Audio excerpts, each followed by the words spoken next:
Saya malam itu secara pribadi berdoa. Saya bilang, Tuhan Yesus Kristus, aku jadikan mulai hari ini Engkaulah Tuhanku dan Juru Selamatku, dan Engkaulah yang kupuja dan kupuji dan sembah selama hidupku.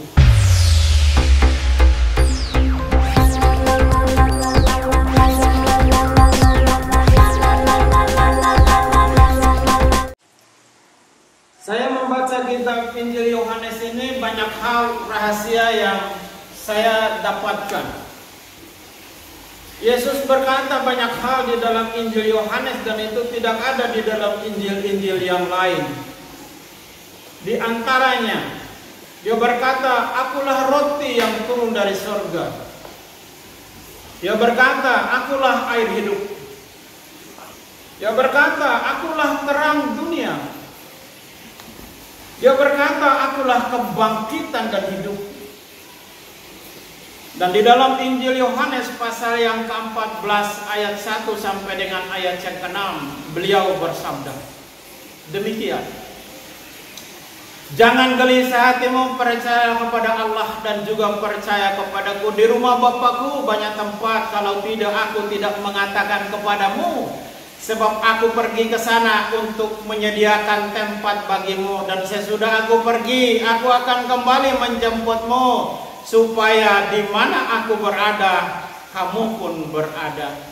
Ayat yang ke-6, beliau bersabda, akulah jalan dan kebenaran dan hidup, dan tidak ada seorang pun yang bisa sampai ke Bapa kecuali lewat Dia. Ini ayat yang membangkitkan iman dan semangat saya. Dia berkata bahwa Dia membangun sebuah rumah yang kekal bagi kita di surga. Dan sesudah Dia membangun rumah yang kekal di surga, Dia akan menjemput kita, orang-orang yang percaya, supaya di mana Yesus berada, kita pun berada. Ini tidak ada di dalam ajaran semua nabi yang pernah ada di dalam dunia, kecuali perkataan Yesus Kristus. Tidak ada di dalam agama Yahudi. Tuhan memberikan kitab Taurat yang nama agamanya adalah Judaism. Tidak ada di dalam kitab-kitab nabi-nabi yang lain perkataan ini. Tidak ada. Tidak ada di dalam kitab suci saya juga yang lama, Al-Quran. Tidak ada juga. Tetapi hanya ada di dalam Injil Yohanes pasal yang ke-14 ayat yang ke-6.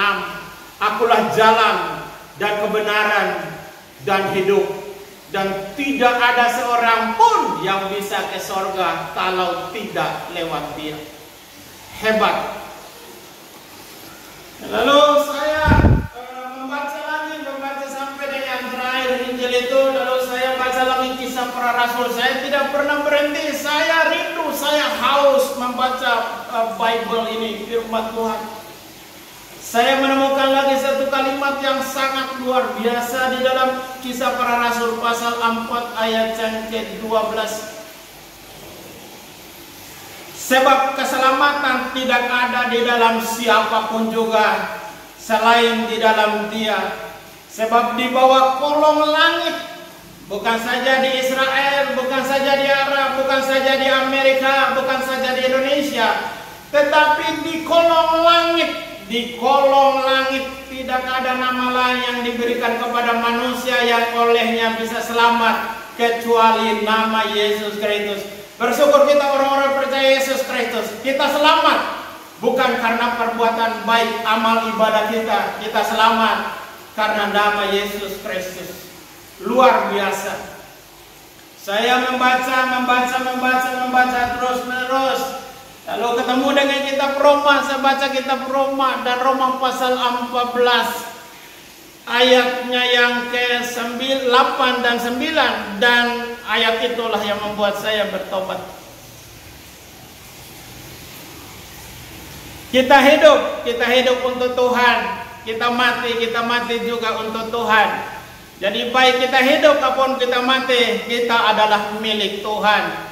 Ayat yang ke-9 dari kitab Roma pasal 14 itu berkata demikian. Inilah ayat yang membuat saya bertobat. Demikian perkataan itu. Sebab Kristus Yesus mati supaya dia menjadi Tuhan, baik atas orang-orang hidup maupun atas orang-orang mati. Begitu saya baca ayat ini, saya berpikir sederhana, rupa-rupanya Yesus itu bukan saja Tuhannya orang Kristen dan Katolik, tetapi Yesus itu adalah Tuhannya orang hidup dan orang mati. Saya berpikir sederhana, daripada saya tunggu mati baru percaya Yesus Kristus, lebih baik sekarang aja saya mempercayai Dia sebagai Tuhan saya dan Juru Selamat saya. Akhirnya saya tanpa dibimbing oleh seorang pun, tanpa diarahkan oleh seorang pun, tanpa dilayani oleh seorang pun, saya malam itu secara pribadi berdoa. Saya bilang, Tuhan Yesus Kristus, aku jadikan mulai hari ini Engkaulah Tuhanku dan Juru Selamatku, dan Engkaulah yang kupuja dan kupuji dan sembah selama hidupku. Saya berdoa.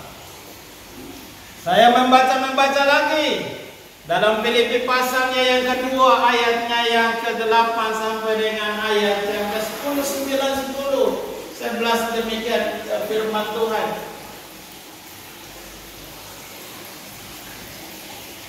Setiap lutut akan bertelut, setiap lutut akan bertelut, dan setiap lidah mengaku Yesus Kristus adalah Tuhan, bagi kemuliaan Allah Bapa. Jadi semua manusia yang punya lutut dan semua manusia yang punya lidah, mungkin tidak di dalam dunia ini, tetapi nanti di dunia yang akan datang, lutut mereka akan bertelut dan lidah mereka akan mengaku Yesus Kristus adalah Tuhan. Lalu saya cari pendeta, saya minta diri untuk dibaptis. Saya pertama kali ke gereja, nah lalu ketemu dengan seorang ibu di daerah Kalipasir. Nah lalu saya masuk di gereja pertama kali, sebenarnya bukan masuk ke gereja, saya ingin minta cari pendeta di gereja itu. GPDI Kramat Raya. Hanya itu gereja yang saya tahu. Saya tidak tahu gereja, saya tidak tahu yang lain, cuman itu gereja yang saya tahu. Akhirnya saya nongkrong di luar gereja, di seberang jalan. Saya tunggu seseorang pulang dari gereja, dan ada ibu Kristen yang pulang dari situ, dari gereja itu. Nah, lalu saya bertanya kepada ibu ini, apakah ibu pendeta? Oh, saya bukan pendeta deh, saya adalah jemaat biasa, kata ibu ini. Nah, lalu saya lagi berkata kepada ibu ini, kalau begitu tolong carikan seorang pendeta, saya mau dibaptis, saya mau jadi orang Kristen. Lalu ibu itu bertanya kepada saya, kau siapa namamu deh? Aku namanya Burhanuddin Haji Usman. Ibu itu kaget mendengar bahasa dan kalimat saya. Dia berkata, oh pendeta nggak ada waktu untuk membaptis orang karena ini lagi sibuk bikin acara Natalan. Saya berkata kepada ibu, itu keterlaluan itu pendeta. Kalau begitu nggak usah cari pendeta, kolam baptis, bak mandi ibu aja, baptis saya di situ. Oh itu ibu itu berkata kepada saya, oh itu baptisan itu bukan sekedar mandi, katanya. Saya pikir baptisan itu sama seperti orang Islam mau masuk masjid diambil air wudhu, dan orang Kristen masuk ke gereja dia dibaptis dulu. Saya pikir seperti itu dulu. Hanya dia berkata, oh itu baptis itu adalah sakramen, kata dia bilang gitu. Saya nggak ngerti sakramen, pokoknya cariin pendeta, saya minta diri dibaptis. Akhirnya ibu itu kontak seorang pendeta, lalu saya dilayani dari jam 6 pagi sampai dengan jam 9, dan dari hamba Tuhan juga mantan Islam, pendeta Akmal Sani namanya. Dan saya dibaptis di Ancol, saya lahir baru, saya menjadi orang Kristen. Lalu saya ketemu dengan wanita pilihan saya, Nona Ambon. Lalu saya nikah. Saya punya anak satu perempuan, sudah PNS, sudah pegawai negeri. Saya aktif dalam pelayanan, lalu saya menjadi hamba Tuhan. Saya adalah seorang pendeta. Saya memberitakan Injil di mana-mana. Saya memberitakan Injil juga kepada kedua orang tua saya beritakan Injil kepada kakak dan adik saya memberitakan Injil kepada komunitas saya. Sampai sekali waktu saya diutus Tuhan. Ini sedikit kesaksian. Pergi ke sebuah pelayanan di Australia, negara bagian Victoria atau kota Melbourne di Australia. Saya ada melayani di sana, ada seminar Islamologi, dan saya khotbah di gereja IPC Pak Pendeta Agus. IPC adalah Indonesian Presenter. Saya khotbah juga di gereja GPIB di kota Melbourne. Saya pimpin kebaktian di beberapa tempat. Lalu akhirnya malam itu saya bikin ibadah saya diundang oleh Pak Obed Ibu Rahel, orang GBI Betani. Saya bikin acara di rumah itu dan diundanglah beberapa orang, banyak sekali orang yang datang karena ini semi ibadah dan seminar. Lalu datanglah seorang yang tidak kenal Tuhan Yesus Kristus lewat ibadah itu, namanya Bapak Senwaji. Senwaji adalah orang Islam. Dia menemui saya pada sebelum ibadah itu, dia berkata kepada saya, Pak Pendeta, semua agama sama, nanti semua orang akan dicuci dulu di neraka, baru sesudah itu semua manusia itu masuk surga. Oh, kalau begitu Nabi nggak perlu datang, saya bilang begitu kalau itu ceritanya. Akhirnya ibadah dimulai, saya menyampaikan firman 45 menit, 1 jam, saya khotbah, akhirnya selesai. Bapak Senwaji ini selalu bertanya kepada saya, bagaimana dengan dengan Yesus Kristus? Apakah benar-benar dia Tuhan dan Juru Selamat? Saya bilang dia Tuhan dan Juru Selamat. Kapan Yesus dilantik menjadi Tuhan? Tidak ada seorang pun yang melantik Yesus menjadi Tuhan. Yesus itu adalah Tuhan dari awal sampai akhir. Dia adalah Tuhan. Dia berfirman di dalam Wahyu pasal 1 ayat yang ke-8.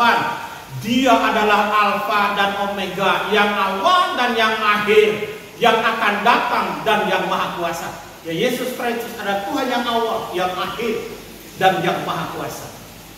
Akhirnya kami hampir selesai makan, dia pamit dan ingin pulang ke rumahnya karena sudah malam, kira-kira jam 10.